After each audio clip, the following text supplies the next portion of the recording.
Dilantik Pak Prabowo Menteri Agama Gus Miftah langsung set. Nah kan ora pantes mosok Menteri Agama blusukan yang sarkem ya. Lah jenengan itu ikut ngaji ke ora aji mergo Gus Miftah viral sesuk gantian Miftah ora payu jenengan ora bakal mangkat rene sing kampanye ngalor ngidul halah suarane kaya HP lobet 16%. Sementara hari ini banyak orang yang hatinya mati.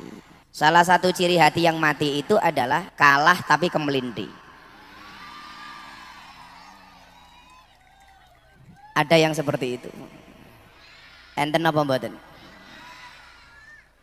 Wong ya teko. La ilaha illallah jagone kalah. Mila kula wingi pun gawe simbol. Kenapa sapi yang saya potong 3? Mergo calone ono 3. 1, 2, 3. Maka yang saya potong itu sebenarnya bukan sapinya, tapi nafsunya. Nafsunya apa? Supaya yang menang ini tidak sombong, supaya yang kalah bisa legowo. Saya mau bilang sama Pak Prabowo sama Mas Gibran, kamu menang hari ini bukan karena kamu hebat, tapi karena Allah menghendaki kamu menang. Jangan kemudian wah menang nih. Enggak. Kalau ngomong soal upaya, semua calon pakai upaya. Kalau semua kampanye, semuanya kampanye. Siapa kemudian yang dimenangkan oleh Allah? Orang yang dikehendaki oleh Allah.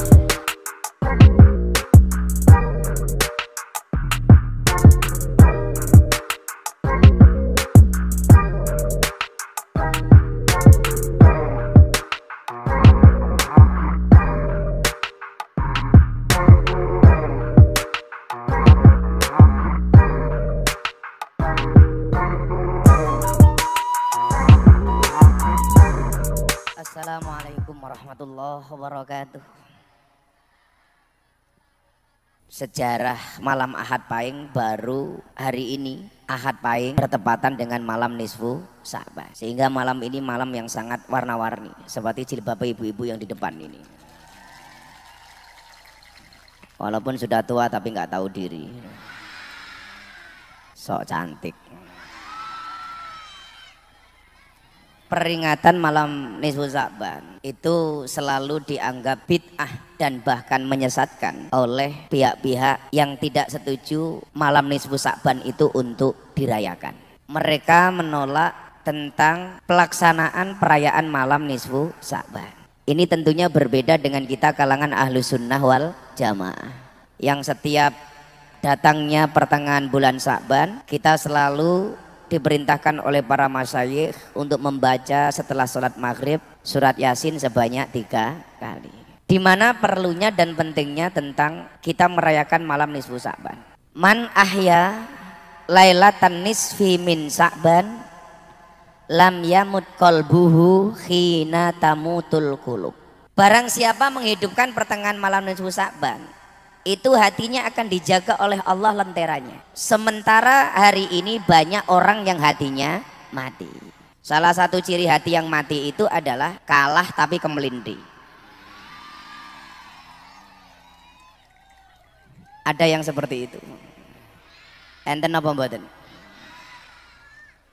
Wong ya teko.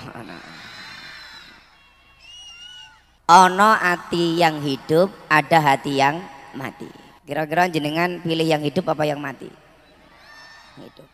Ana kalane barang mati kuwi luwih larang tinimbang barang sing urip. Tapi ana kalane sing urip luwih larang daripada sing mati.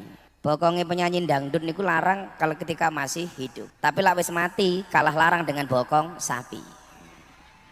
Nggih napa mboten? Kaya kula wingi mbeleh sapi 3. Niku 3 sapi 1,2 ton dagingnya. 1 sapi harganya 100 juta. Banyak orang hari ini yang hatinya mati. Lan jenengan ini ditakdir oleh Allah, mudah-mudahan orang yang senantiasa diberikan hati yang hidup. Contohnya nih wow, se-Jogja hari ini mayoritas hujan. Nggih napa mboten? Bahkan hujan angin dituri banyak pohon tumbang. Tapi mergo ati nih jenengan hidup, mau hujan, mau panas, mau dingin, mau angin, ternyata tidak menghalangi kita untuk tetap istiqomah nderek pengajian. Kuwi berarti atine urip. Cara menghidupkan hati yang paling efektif itu adalah dengan banyak dzikir. Wong sing gelem dzikir atine ayem. Mila napa awake dhewe niki perlu dilatih, latihan kelawan dzikir. Bentuknya macam-macam. Kalau kita istiqomah dzikrul ghafilin. Dzikrul ghafilin itu dikemas untuk latihan. Selalai-lalainya kita dengan Allah, tetapi hati ini tetap komunikasi dengan Allah. Mila nyuwun sewu. Kenapa disebut dzikrul ghafilin? Orang memaknai dzikrul ghafilin saja itu berbeda-beda.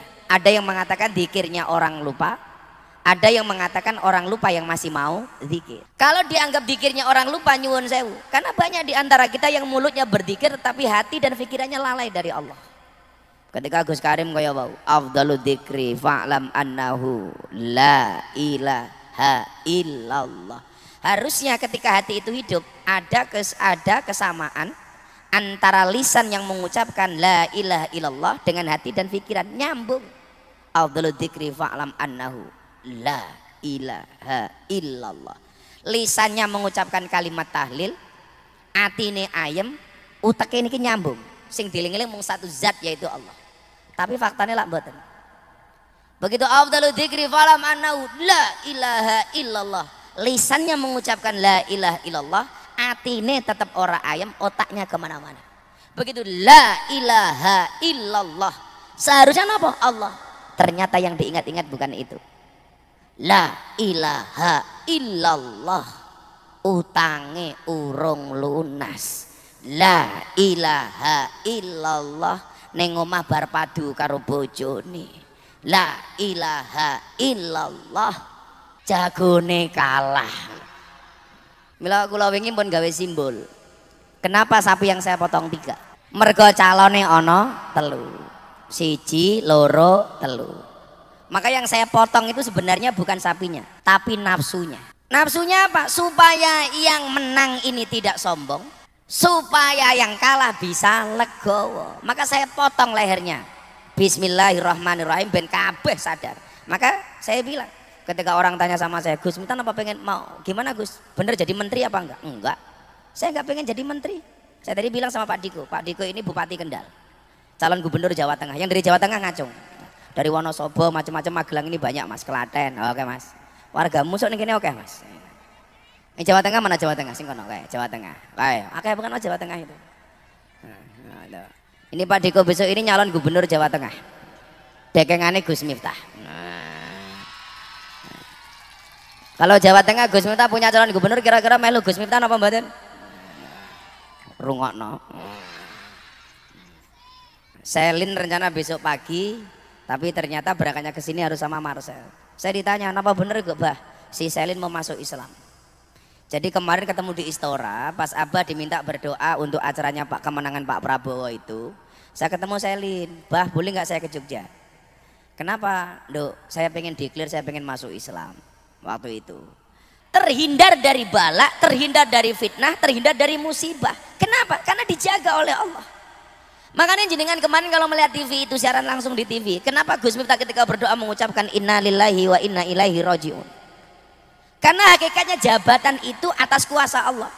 Kamu tak kasih jabatan sebagai danrem, tapi yang perlu kamu ingat, kamu jadi danrem itu atas kuasaku, kata Allah. Selama kamu menjabat, aku awasi, kata Allah. Dan besok pertanggung jawabmu sebagai seorang pejabat langsung kepada aku, kata Allah. Saya mau bilang sama Pak Prabowo sama Mas Gibran, kamu menang hari ini bukan karena kamu hebat, tapi karena Allah menghendaki kamu menang. Jangan kemudian wah menang nih. Enggak. Kalau ngomong soal upaya, semua calon pakai upaya. Kalau semua kampanye, semuanya kampanye. Siapa kemudian yang dimenangkan oleh Allah? Orang yang dikehendaki oleh Allah.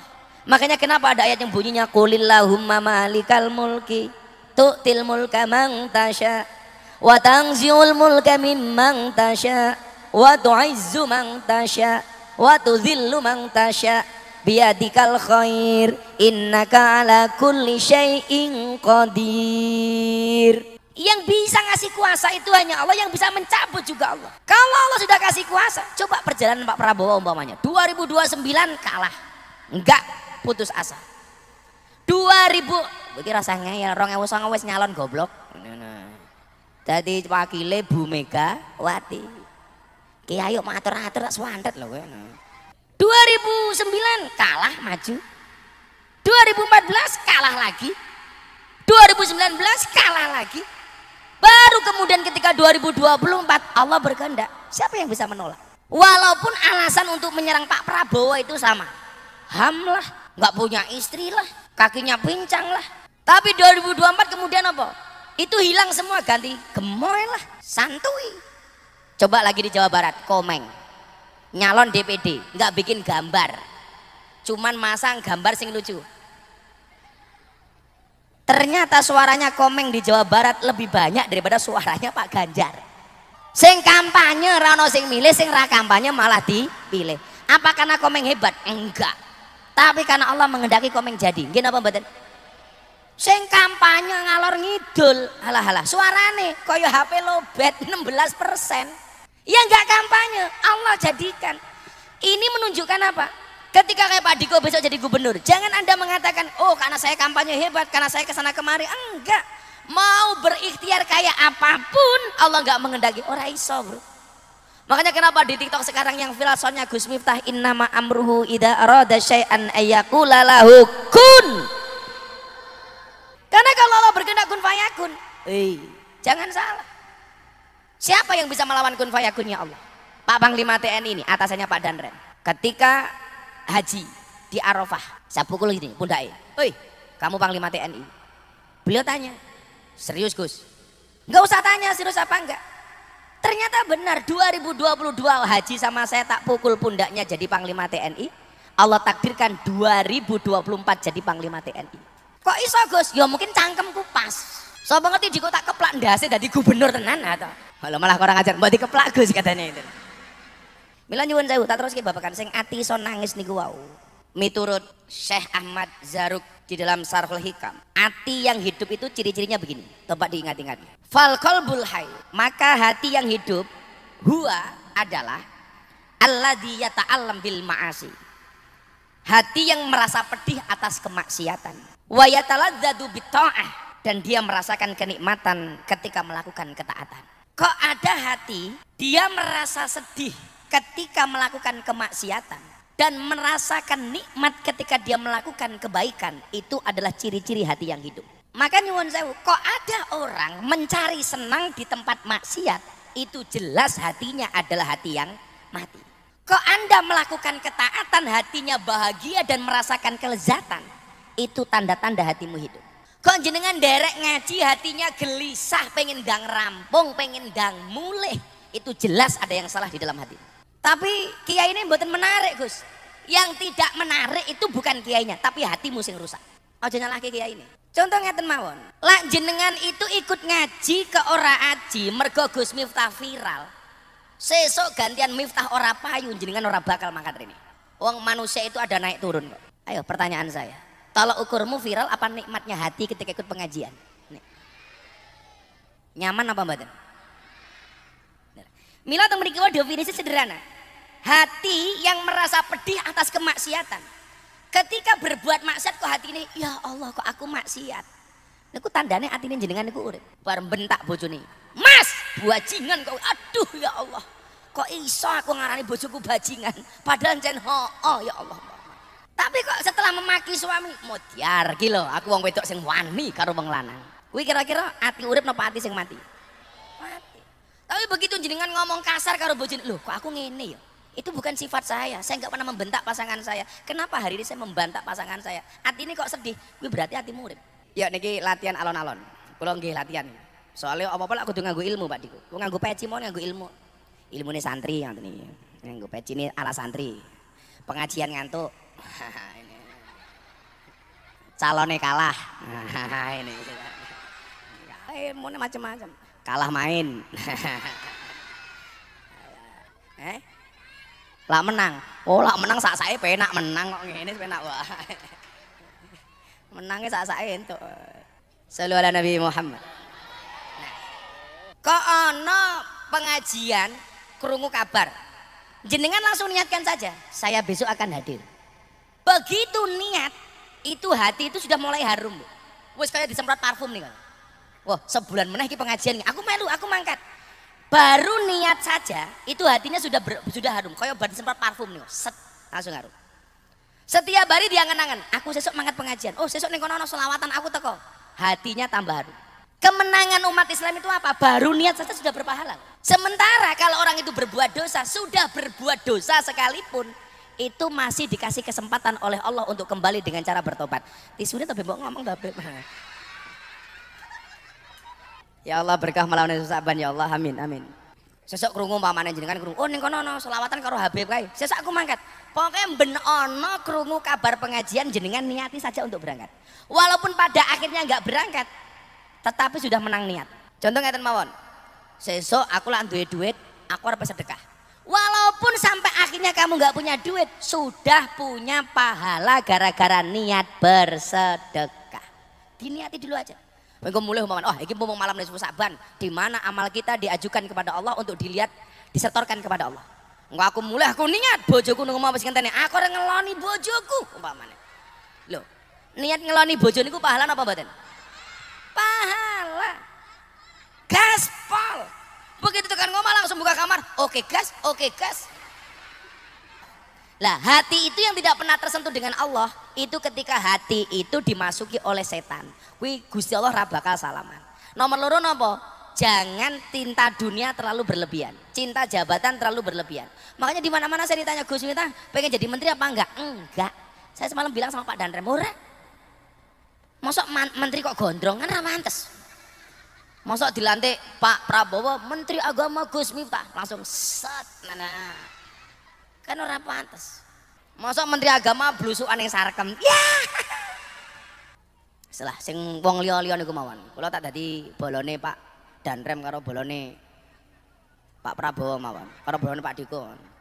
Ora usah dadi napa-napa sing penting iso bareng kalian jenengan nggih. Wis ngoten sayem kula. Ayem. Wis moga-moga atine disalami kali Gusti Allah. Malam hari ini hati kita hidup, amal catatan kita diterima dalam keadaan baik, dan kita kembali kepada Allah dalam keadaan baik. Oh, ada yang mau mu'alaf lupa saya. Mau orang ngomong, ayo ada yang mau mu'alaf. Siapa yang mau mu'alaf sini? Nama Vicentius Ade Christian. Oh, kalau jelas namanya ini pasti bukan orang Islam. Vicentius Ade Christian, laki-laki Gunung Kidul. Oh, cah Gunung Kidul. Agama sebelumnya Katolik. Gading, pelayan. Catayan. Ada orang pelayan di sini. Nah, ada. Umurmu berapa? 28 Gus. Oh 28. Kenapa pengen masuk Islam? Kenapa? Ya tergerak hatinya Gus. Ya, enggak tergerak karena apa? Karena saya melihat di mungkin TikTok, Instagram itu saya banyak melihat kisah-kisah Nabi Muhammad dan saya juga tertarik pengen belajar Islam. Oh, bi barokati TikTok. Kenapa tidak masuk Islam di Gunung Kidul? Kan banyak kayak di sana. Kenapa kok nyari Gus Miftah? Ya kebetulan malam ini juga malam Nisfu. Kamu pengen masuk Islam mulai kapan? Sejak setahun yang lalu Gus. Setahun yang lalu. Terus kamu belajar merenung gitu. Ya. Apa yang paling kamu pikirkan? Kok akhirnya bener-bener aku kudu mu'alaf, itu kenapa? Orang mergo wedokan tuh? Ya mungkin termasuk juga Gus. Oh termasuk juga. Oh calon istrimu muslim gitu, muslim. Iya. Oh, kowe lah calon bojomu muslim, aku curiga. Sing bener bojomu muslimah orang muslim. Calon istrimu datang. Tapi bukan karena mau menikah atau masuk Islam, bukan. Bukan. Bukan. Enggak ada yang maksa ya? Tidak ada. Ikhlas? Ikhlas Gus. Sudah, diikuti. Disakseni nggih, niki tutupan yang bagus. Alhamdulillah menjelang jam 12 kita ada sahabat yang mau bersyahadat. Bismillahirrahmanirrahim. Asyhadu an la ilaha illallah wa asyhadu anna Muhammadan Rasulullah. Saya bersaksi dengan sebenar-benarnya bahwa tidak ada Tuhan melainkan Allah, dan saya bersaksi dengan sebenar-benarnya bahwa Nabi Muhammad adalah utusan Allah. Alhamdulillahirabbil alamin. Mas Vicentius Ade Kristiawan, jenengan sah sebagai seorang muslim. Salah satu kelebihannya mulai malam hari ini semua dosa-dosamu dienolkan oleh Allah. Kamu kembali menjadi suci. Doamu malam hari ini paling mustajabah di antara yang lain karena kamu nggak punya dosa. Maka semua yang hadir kamu doakan mudah-mudahan istiqomah. Kamu doakan Pak Diko jadi gubernur. Kamu doakan Gus Miftah panjang umur. Wes, nanti yang jadi saksi Pak Bupati sama Pak Danrem. Wah, gagah banget wele. Yang gue tangan di sini. Kamu belajar Islam yang beneran ya. Kalau pengen tahu banyak hal, tanya ke pondok boleh. Amplopan? Salah. Kamu kalau tak kasih amplop, nggak punya alasan. Nanti dikira masuk Islam mergo amplop goblok. Kiai mau atur-atur gitu. Kalau kamu butuh sarung, butuh baju muslim nggak punya, ngomong pondok, tak kasih. Nanti aja. Soge. Guys, teman-teman ya. Nanti diurus dokumennya. Nah, tepuk tangan untuk Mas Vicentius. Nanti aja di sana. Ya, gua sangoni santai wae. Tapi jangan sampai kesannya masuk Islam gara-gara di amplop lah saru toh kuwi. Enggak boleh. Enggak boleh begitu. Shallu ala Nabi Muhammad. Bismillah.